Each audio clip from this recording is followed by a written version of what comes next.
Welcome to YouTube channel of Adarsh Navodaya education group. तो अभी तक हम लोगों ने इलेक्ट्रिक फील्ड के बारे में पढ़ा था।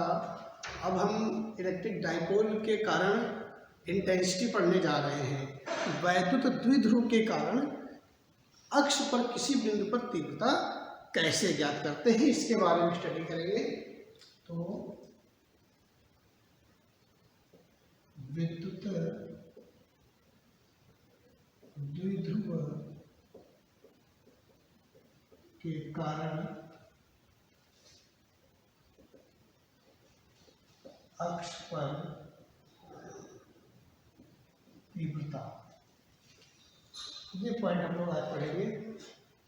अक्ष पर तीव्रता या अक्षीय स्थिति पर किसी बिंदु पर तीव्रता कितनी होगी। तो पहले इसका डायग्राम समझ लेंगे हम लोग। मान लीजिए आपका ये कोई माइनस क्यू आवेश है और ये प्लस क्यू आवेश है, एक दूसरे से 2L की दूरी पर स्थित है। इसके मध्य बिंदु O से स्मॉल r दूरी पर अक्षीय स्थिति पर कोई बिंदु P है, जहां पर हमें विद्युत क्षेत्र या विद्युत क्षेत्र की तीव्रता की गणना करनी है। प्लस क्यू के कारण तीव्रता किधर की ओर होगी, बाहर की ओर। प्लस क्यू का तीव्रता इस बिंदु पर जो E1 होगी ये बाहर की ओर हो जाएगी। माइनस क्यू आवेश के कारण तीव्रता होगी वो अंदर की ओर होगी, ये E2 हो जाएगी। मैंने पहले भी आपको बताया था कि प्लस क्यू के कारण विद्युत क्षेत्र रेखाएं बाहर की ओर जाती है, धनावेश के कारण अंदर की ओर। तो ये प्लस क्यू जो है इस बिंदु पर तीव्रता बाहर की ओर अप्लाई करेगा, जबकि माइनस क्यू का तीव्रता अंदर की ओर होगी। तो परिणामी तीव्रता कितनी हो जाएगी, E1 माइनस E2। ध्यान रखिएगा, अभी हम बता देंगे क्यों ऐसा होगा। तो सबसे पहले हम इसकी डिस्टेंसेस लिख लेंगे। दूरी प्लस क्यू से उस बिंदु P की दूरी कितनी हो जाएगी, तो R, और आधी दूरी कितनी हो जाएगी, ये L/2 दिस। इसलिए मैंने 2L दूरी ली थी, तो ये L लिख लेंगे केवल। ओके, L, और ये जो आधी दूरी हो जाएगी ये भी L हो जाएगी। तो ये डिस्टेंस हो जाएगी R माइनस L। ये पूरी यहाँ तक होता है R, L घटा दिया, R minus L। Minus Q से इसकी दूरी कितनी हो जाएगी, R प्लस L। देखिए, कोई भी डेरिवेशन लिखते हैं एग्जाम में अगर, तो उसकी थोड़ी सी लैंग्वेज लिखना जरूरी होता है, एसेंशियल होता है पूरे मार्क्स पाने के लिए। Very small language for this derivation.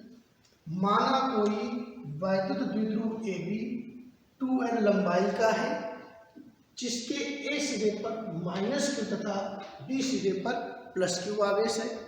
जो चित्र में लिखा है वही उसकी लैंग्वेज है। ध्यान रखिए, हमें लैंग्वेज कोई एक्स्ट्रा नहीं लिखनी है कि हमें नोटबुक से लर्न करनी है, उसको रट करके लिखा जाए, कुछ नहीं रटना है। माना कोई वैद्युत द्विध्रुव AB 2L लंबाई का है, जिसके A सिरे पर माइनस क्यू आवेश, B सिरे पर प्लस क्यू आवेश है। इसके मध्य बिंदु O से स्मॉल r दूरी पर कोई बिंदु P है, जहां पर हमें विद्युत क्षेत्र की गणना करनी है।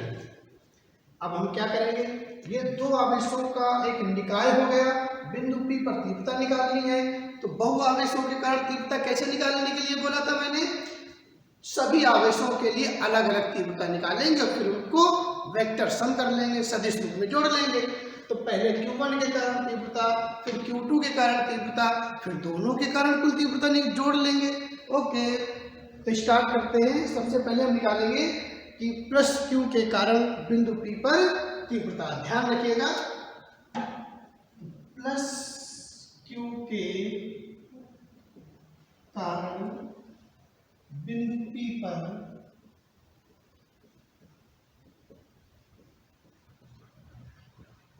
तीव्रता E1 बराबर k Q upon r square, k Q upon r square. Plus q से दूरी कितनी इसकी, R माइनस L, तो R माइनस L का स्क्वायर।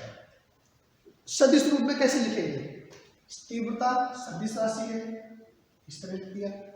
जो तीव्रता की डायरेक्शन क्या होगी, बाहर की ओर। किधर होगी, बाहर की ओर। तो हम लिख सकते हैं ए से बी की ओर, माइनस क्यू से प्लस क्यू की ओर, और माइनस क्यू से प्लस क्यू की जो दिशा होती है वही पी की डायरेक्शन होती है, आघूर्ण की दिशा होती है।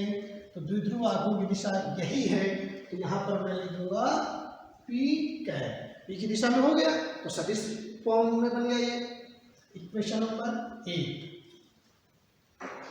माइनस क्यू के कारण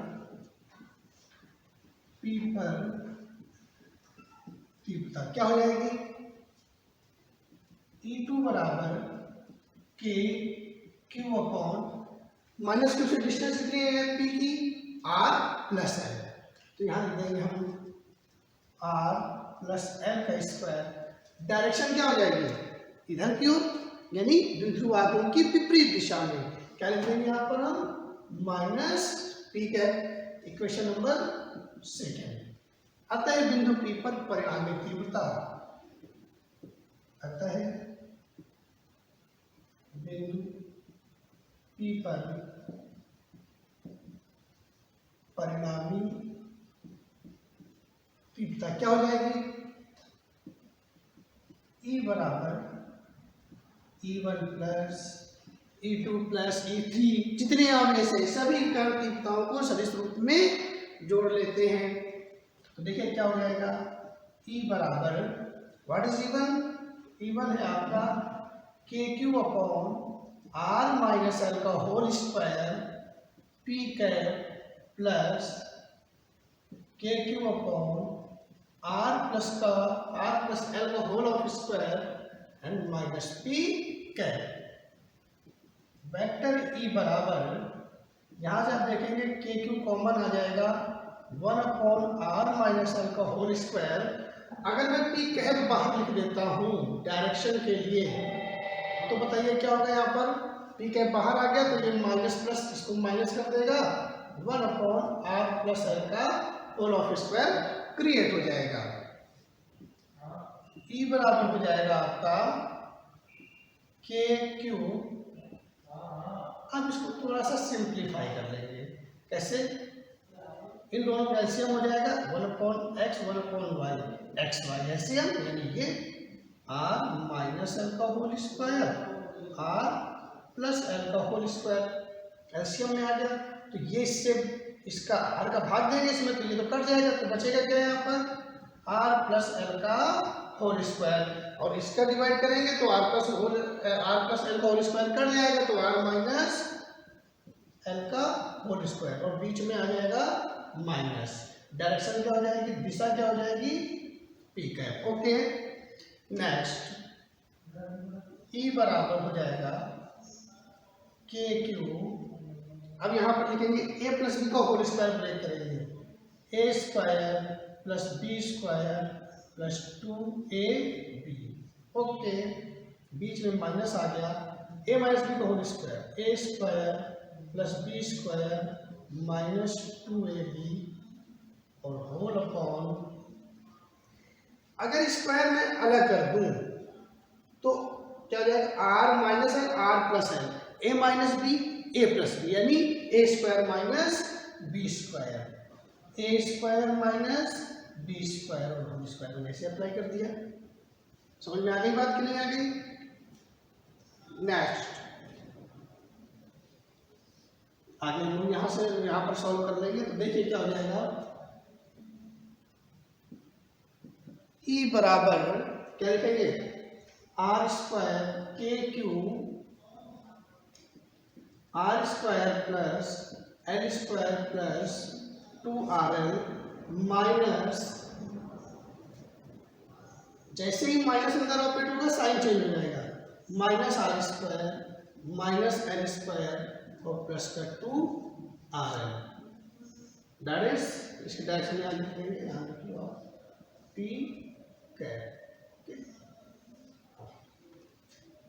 ये हो गया आपका r square minus l square का होल स्क्वायर, डायरेक्शन हो गई पी कैप। ओके, तो यहां पर अब देखिए फिर से वेक्टर E बराबर k q r square cut जाएगा, एल स्क्वायर कट जाएगा, तो ये बन जाएगा आपका 4rn upon r square minus l square का होल स्क्वायर, ये पी है। अब देखिए अगर आप ध्यान से देखिए तो जो r की वैल्यू है वो l की तुलना में बहुत तो अधिक है। पहले मैंने आपको बताया हुआ था कि जो l होता है बहुत कम होता है। एक नंबर के क्वेश्चन पूछा जाता है कि आदर्श द्विध्रुव क्या होता है, what is ideal electric dipole. तो इसको हम लोग ऐसे समझाते हैं, ऐसा द्विध्रुव जिसके आवेश तो बड़े हो, प्लस की माइनस की आवेश है वो तो बड़े हो लेकिन उनके बीच की दूरी अति अल्प हो। तो अति अल्प, तो ये जो L2L है ये बहुत छोटा है R के कंपेयर में। R तो कोई दूरी है जो इनसे कुछ दूर पर हमें तीव्रता निकालनी है, तो R is very very greater than L। अब आप सोचिए R जब बहुत बड़ा है L से तो R स्क्वायर तो और बड़ा हो जाएगा और L स्क्वायर उसकी तुलना में और भी छोटा हो जाएगा R स्क्वायर की तुलना में। तो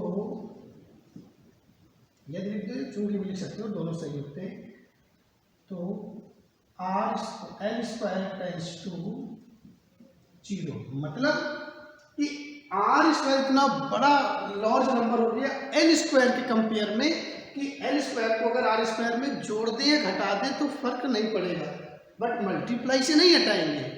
वहां पर 0 मत कर दीजिए, फिर तो 0 ही हो गया, फिर क्यों ले रहे हो। तो इसका मतलब L को यहाँ पर 0 नहीं कर सकते, L इज टेंस टू 0 है। R स्क्वायर में उसको जोड़ने घटाने पर बहुत फर्क नहीं पड़ेगा, तो इस टर्म को मैंने नेग्लेक्ट कर दिया। अगर ये हम L स्क्वायर को लगभग 0 मान लेते हैं तो इंटेंसिटी आ गई आपके सामने KQ into 4L into R या RL लिख दीजिए अपॉन R स्क्वायर का होल स्क्वायर पी कैप। इसको थोड़ा सा और ब्रेक कर लीजिए, तो E इज इक्वल टू आ गया के 4 को मैंने 2 अलग कर लिया और 2QL अलग कर दिया और 8R अलग कर लिया मैंने, और ये हो गया R की पावर 4 पी कैप। कैसे किया, 4 को 2 इंटू 2 कर दिया तो QL 2QL अलग कर दिया, R अलग लिख दिया और ओके यहाँ लिख दिया।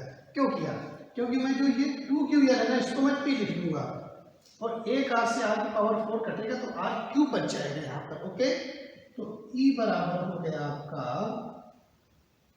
2KP upon R cube P cap. ये हो गई आपकी अक्ष पर तीव्रता। इसको थोड़ा सा और हम समझ लेंगे तो देखिए क्या हो जाएगा। जो परिणामी तीव्रता है, बताइए E1 बड़ा होगा या E2 बड़ा होगा। तो देखिए दोनों आवेश समान है, प्लस Q से इसकी दूरी कम है, माइनस Q से इसकी दूरी ज्यादा है, तो दूरी बढ़ने पर तीव्रता कम हो जाती है। तो माइनस Q की तरफ जो तीव्रता होगी ना वो प्लस Q की तुलना में कम होगी, तो प्लस Q की तीव्रता ज्यादा होगी, यानी जो परिणामी तीव्रता वो E1 की डायरेक्शन पर जा रहा है, यानी P की डायरेक्शन पर जा रहा है। अगर P की डायरेक्शन पर जा रहा है तो मैं इस P कैप को हटा करके सीधे मैं इसको वेक्टर P भी लिख सकता हूँ। तो ये वेक्टर P लिखेंगे तो P कैप हट सकता है, तो इसको ऐसे लिख सकते हैं वेक्टर E बराबर 2KP vector upon R cube. ये हो गया इसका वेक्टर फॉर्म, तीव्रता की वेक्टर फॉर्म हो गई।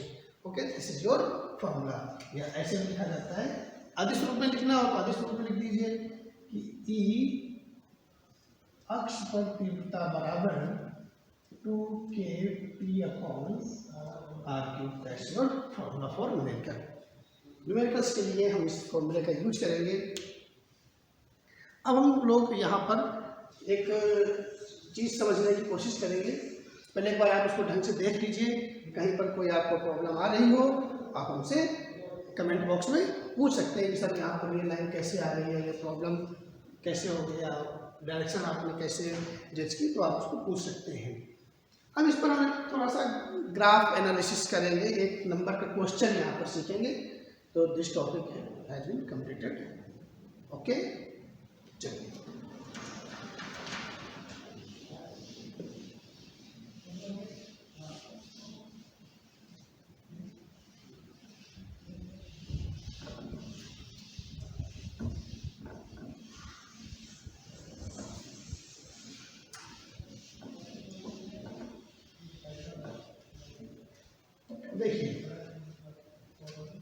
एक नंबर का क्वेश्चन है, पॉइंट मास्टर तो या जो भी मान लीजिए कि ई किसी आवेश Q के कारण r दूरी पर तीव्रता E बराबर होता है KQ/r²। ओके, जबकि द्विध्रुव के कारण r दूरी पर अक्ष पर तीव्रता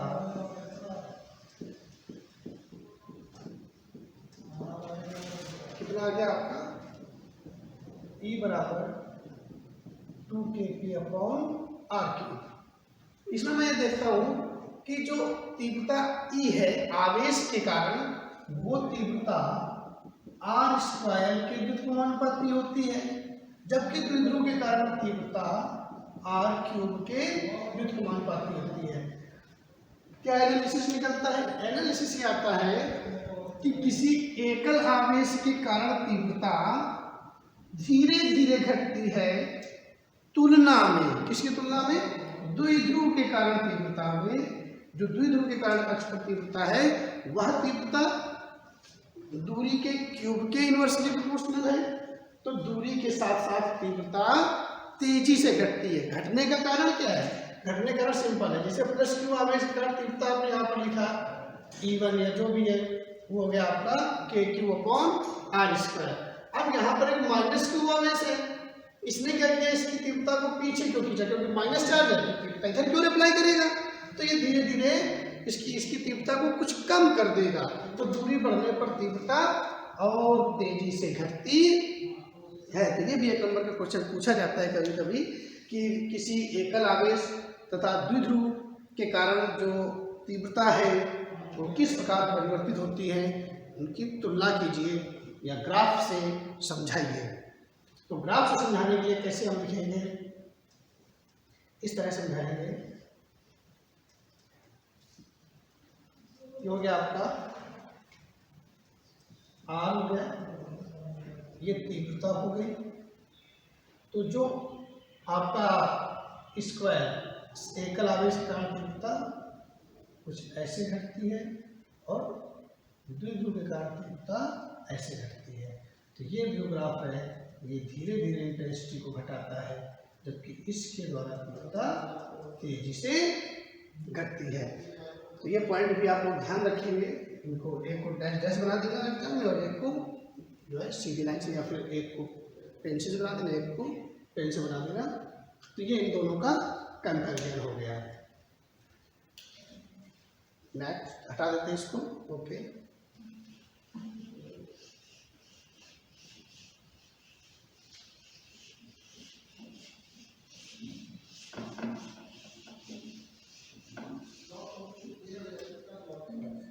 अगले टॉपिक में हम लोग किसी वैद्युत द्विध्रुव के कारण निरक्ष पर तीव्रता और r दूरी थीटा कोण पर तीव्रता, इस तरह से यहाँ पर तीव्रता और एक निरक्ष पर तीव्रता का हम लोग अध्ययन करेंगे। तब तक के लिए गुड बाय। आप लोग इस चैनल को ज़्यादा से ज़्यादा सब्सक्राइब करें और इसके वीडियो को शेयर करें ताकि सभी लोगों को इसका नॉलेज मिल सके।